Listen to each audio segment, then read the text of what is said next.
Good morning. Today is Wednesday, December 4th. This is Wake Up with KERA News, and I'm Andrew Garcia.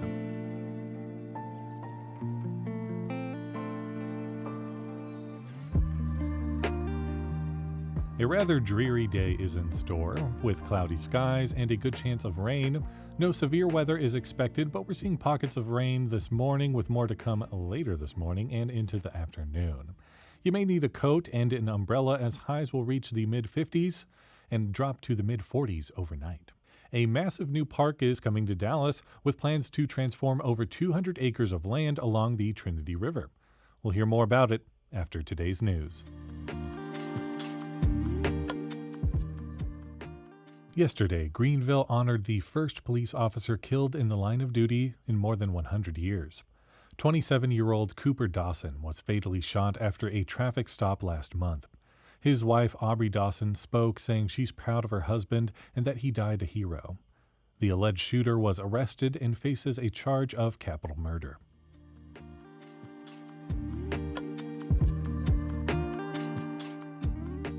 Trouble for SeaQuest Aquarium keeps stacking up. The company filed for Chapter 11 bankruptcy this week. The mall-based aquarium forced its Fort Worth location to close in October after reports of animal abuse. SeaQuest is estimated to owe more than $13 million to its top 20 creditors. That includes unpaid rent at its Fort Worth location.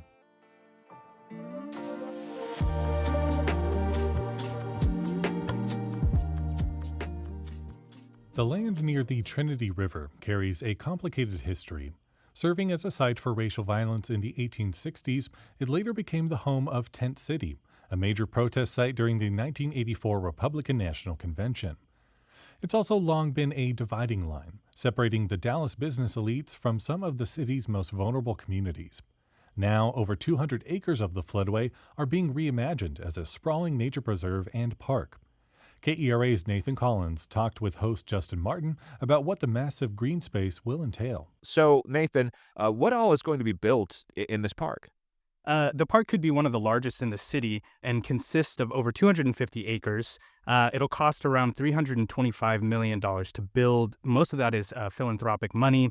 It'll have a nature preserve in the floodway between the two levees, as well as 4 overlook parks. And then those parks will have amenities like skate parks, water features, and event lawns. Overall, it could draw up to 4 or even 5 million visitors once it's complete. Tony Morr is the CEO of the Trinity Park Conservancy. He said this about the future green space. By scale, I would say Harold Simmons Park has the potential to be Dallas's Central Park, but I will actively say after that statement is we have to earn it. So initial development has started on the overlook parts of the park, but those in the nature preserve are actually on 2 different construction schedules. How are those 2 schedules different? Right, so the overlooks are being handled by the Harold Simmons Park team, but the floodway work is being done by the Army Corps of Engineers. Moore told me the Corps is going to widen and flatten the 30-foot levees. He says that it's their job to be focused on public safety and flood mitigation, and then focus on the recreational nature preserve part of the park. He said he couldn't really talk to the Corps' timeline for construction, but he also says that he hopes that most of the overlook construction is finished in around 3 years. What part of the Trinity River will this park be built around? Right, so the over 200 acres of land divides West Dallas from the downtown area. For years, the river has been cited as more than just a geographical barrier. There's a wide gap between the economic development and investment east of the river and west or even south of it. And so when development does happen in a historically underserved community, it can often lead to gentrification and displacement of people who have built their lives in a certain area. I asked Moore if his team was considering any of these historical issues as they move through the construction process. Here's what he had to say. We would be negligent to just have a blind eye and not be conscious of those social dynamics that are happening. And so we work with community members to share our park and see what we can do. He did follow up that statement with, a park can't really stop these kinds of issues or even this growth. So what other challenges could come out of an undertaking of this size? The city is dealing with hundreds of homeless encampments across Dallas parks, and city officials have said recently that there aren't enough resources to address the underlying causes of those issues.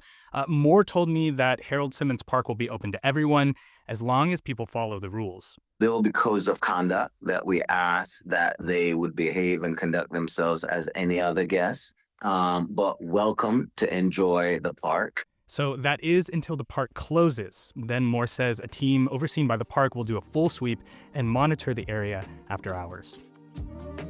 That was KERA's Dallas accountability reporter Nathan Collins, speaking with host Justin Martin.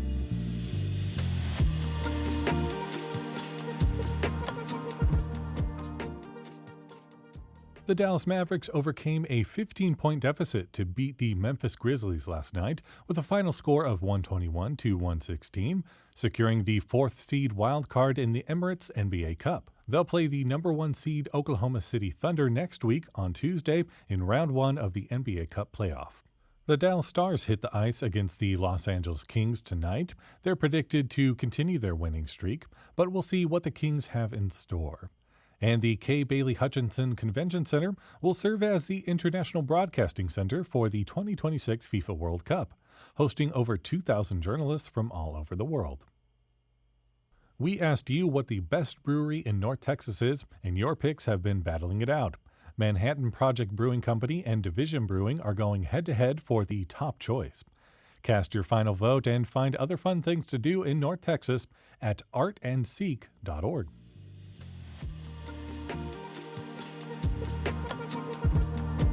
Thanks so much for listening to Wake Up with KERA News. I'm your host, Andrew Garcia.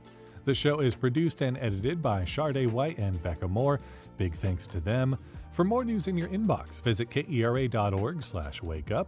That's where you can subscribe to the Wake Up with KERA News newsletter written by our colleague Catherine Hobbs. Connect with us on Facebook, Instagram, and TikTok at KERATX, and we'll see you tomorrow.